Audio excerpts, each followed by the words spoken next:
Hi, I'm Rachel Saint. I'm co-founder of Property Elite and a chartered surveyor.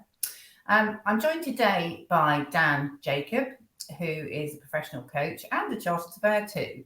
And we're going to be talking a little bit about leadership styles today. So before we get into that, Dan, do you want to tell us a bit about what you do? Good afternoon, Rachel. Thank you for having me. And yeah, that'd be lovely. So I'm a chartered surveyor. I manage commercial property within railway stations by day, and by night I'm a professional coach. After getting chartered in 2022, I undertook a certificate in professional coaching practice with Full Circle Global, who are a company accredited by the International Coaching Federation. And that's my passion alongside the day job of the chartered surveyor. So thanks very much for having me. Happy to be here. Excellent. No, it's really good to chat with you. So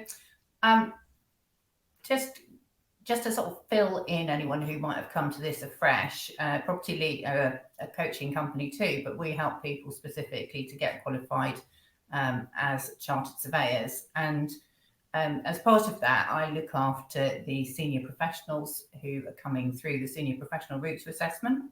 And one of the main competencies that the senior professionals have to prove is leadership. And a lot of people have been leaders for a long time, but might not be very good at articulating what leadership actually means to them or their organizations. So, Dan, what would be really helpful is if you could give me a little bit of a rundown of what leadership actually means to you from a coaching perspective. From a coaching perspective, what leadership means to me? Yeah, well, maybe that's a really rubbish question, so I'll try again. So if somebody said to you that they wanted to develop their leadership skills and they wanted to know more about different types of leadership, could you give me an idea of what you would talk to them about to do that?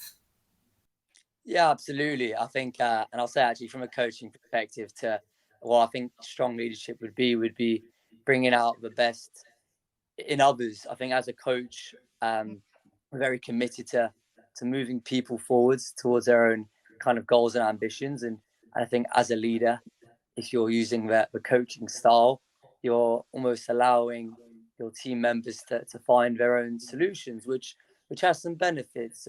For example, your colleagues may feel that they've taken more ownership over the task at hand, and they'll feel that maybe they've learned something, that maybe achieved it on their own, really.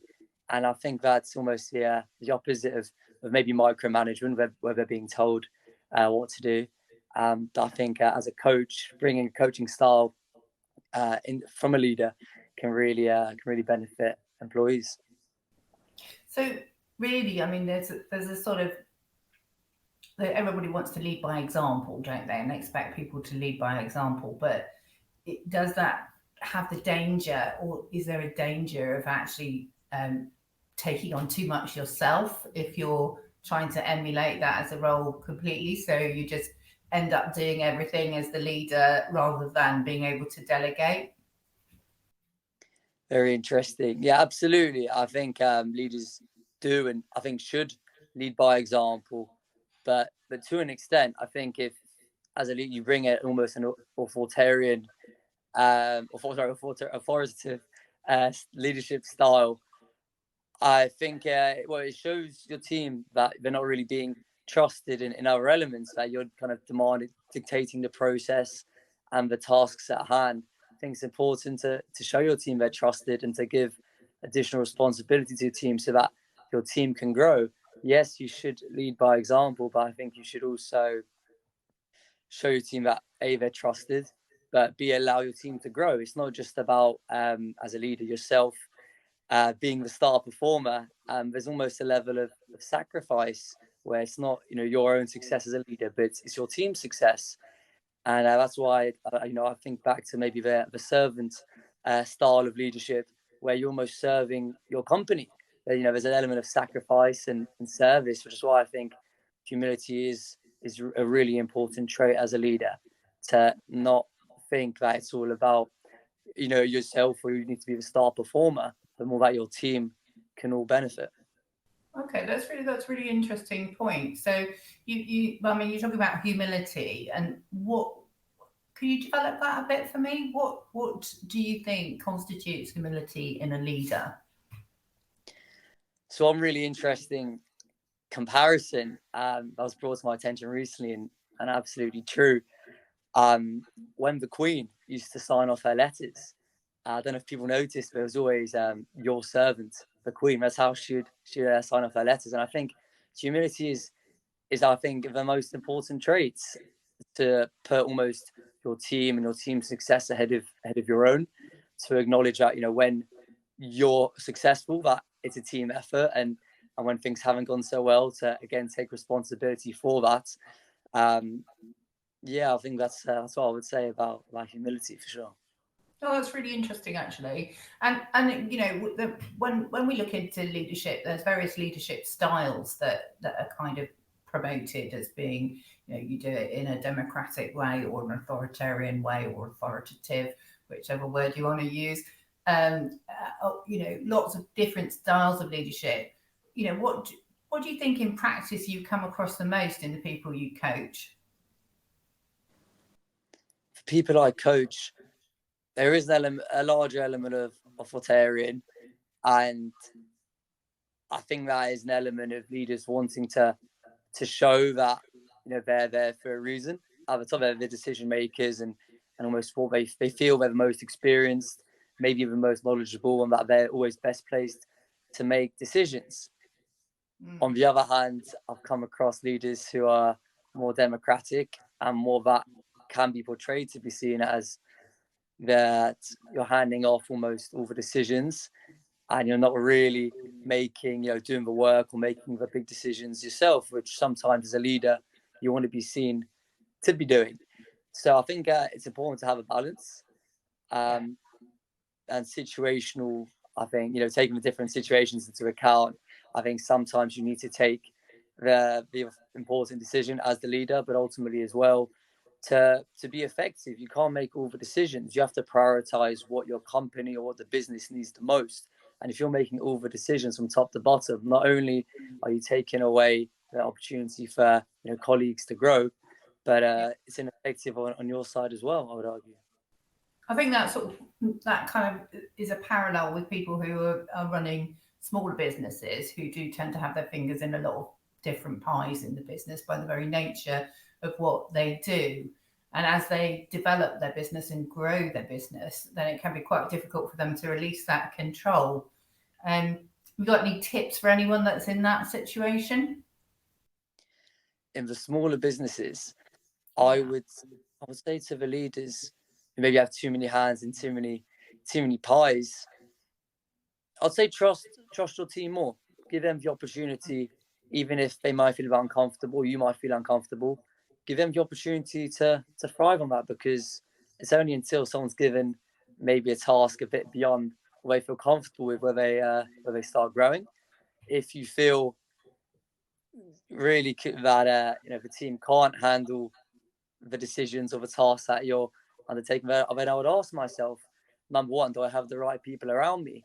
Number two, if you do have the right people around you, why don't I feel comfortable letting them take control? Maybe I'm not providing enough coaching or training in the Yeah. company. Maybe I'm not helping them enough, because I think that's a really important one as well. I think leaders or managers will expect more from their staff to be more productive, but forget about the productive capabilities, about their, am I training them to become more productive? Am I just expecting them out of nowhere just to become more effective? Yeah, that's right. Training is hugely important, isn't it? To get to that stage where you're confident that everyone can deal with what you're asking them to do. But also, do you think there's an element of approach? Needing to be approachable. So in that situation, and the person who is given a task can feel that they're able to come back to you and say, I'm actually not really quite sure about this. Absolutely, approachability is absolutely huge. I actually heard a quote recently. It was a speech from Simon Sinek, and a lot of company directors and leaders will mention out their doors open, but do all the employees have the courage to walk through the door and always ask those questions? Do they feel that they can be approachable? And what I would say about that is,